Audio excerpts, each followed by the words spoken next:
Hello, everyone, and welcome to another Teacher Joseph podcast. Today, we're looking at the topic of motivation. Motivation is very important when you're learning English. If learning English was like a car, then motivation would definitely be the engine. It's what pushes you forward. It's what makes you move on. And more importantly, it helps you to understand more about yourself. I want you to take a moment to ask the question, what motivates you? Some people are motivated by money, which is perfectly fine. Some people are motivated by work or targets. This is a common theme in job interviews. They always ask the question, don't they? What motivates you? As I've mentioned before, learning English should be joyful. It should be something which brings you a lot of happiness. If it isn't doing that, then there is the question to be asked, why?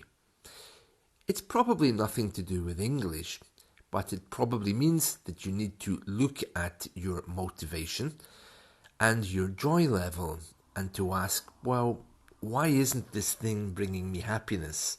What is it that I'm missing?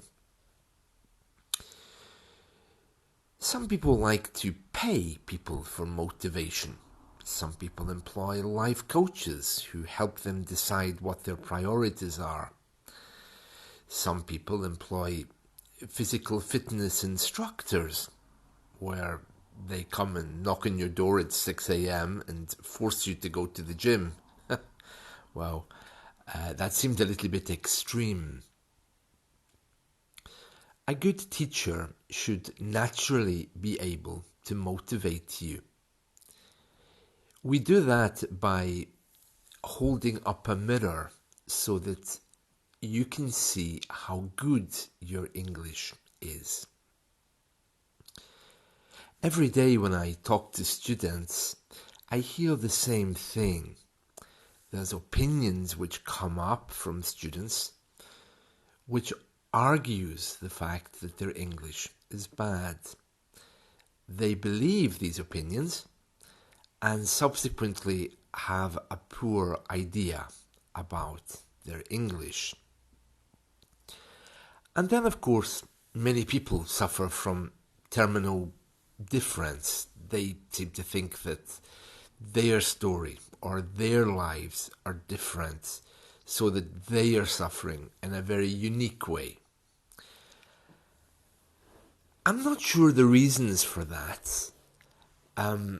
One reason is perhaps just general insecurities of the way that we live these days, when 24/7 we're given negative news about the world around us. So like a mathematical formula, 2 plus 2 equals 4, and then we think we're incapable of changing. Or it could be that I just attract neurotic students. It can't be the second one because I'm fine. Well, I'll leave that for you to judge. But getting back to my story, a good teacher's role is to show you how good your English is. We do that by asking you questions, allowing you to read and speak on particular topics. And then we can tell you, look what you've done. This isn't altogether bad. And here's what you need to do to make it better. And then the teacher will help you devise a personal plan that you can use every day. And then when you meet the teacher the next time, he can hold you accountable and he can ask you how well you've been following that plan. This is the best way to be motivated in learning English. And the teacher should always ask what motivates you to try to understand why you're learning. So it goes much deeper than simply telling you what a bit of grammar is and then charging you a bit of money. It's about finding out really why you're learning, about your hopes and dreams, and how the teacher can help you to reach that place from an English perspective. A good teacher will ask you to visualize, to see in your mind what it is that you're looking for, and then devise a way for that to become real in English. It's like drawing a picture. You first get the picture in your mind, then you take the pencil and you start to draw it.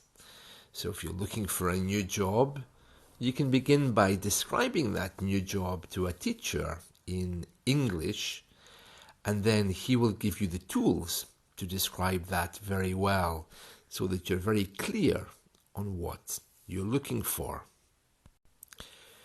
But of course, you have to understand that I'm not Harry Potter.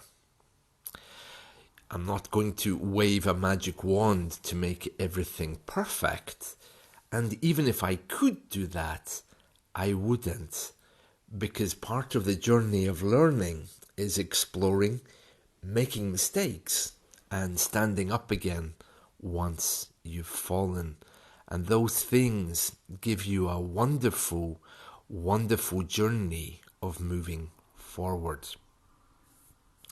I remember when I was a little boy, I used to love playing in the countryside.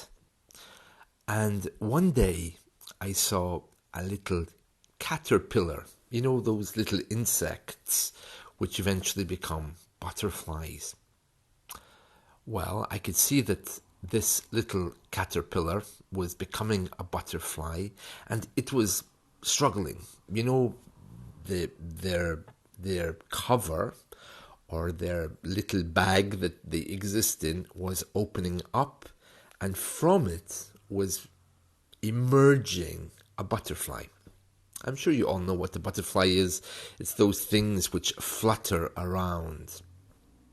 So this caterpillar was on its journey to becoming a butterfly, and its little bag or cover was open, and I could see this butterfly coming out.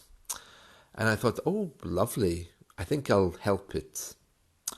So I rushed home, I got a pair of scissors, and I thought, well, I'll help it to become free.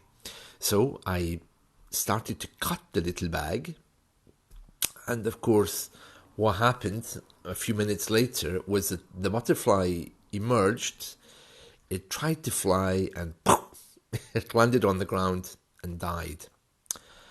And I remember asking my grandmother, why was that? I mean, I tried to help this thing, and it just flew for a minute and dropped dead. And I got a very interesting answer. Apparently, you shouldn't help butterflies when they're coming out of their previous state to be proper butterflies. You know, when they're caterpillars and they emerge, you shouldn't help them. Because that struggle that they have, when you see them moving from side to side and it looks like they're having problems, it builds up their muscles. And those are muscles that they need to fly. So when Skype English teachers come along and cut them open, they try to fly without the proper muscles being developed. So then they just land on the ground and die because they can't move. So my point is that when you're learning English, you need to go through these rather painful experiences. That's a very good moral of a story. But I also want to tell you, don't try to help caterpillars become butterflies. Okay, so the story was about learning English in a better way, but it's also about butterflies and caterpillars. Just leave them alone, okay? Because they'll die otherwise. Okay, well, as always, I hope you found this helpful, and let's talk again soon. Bye-bye.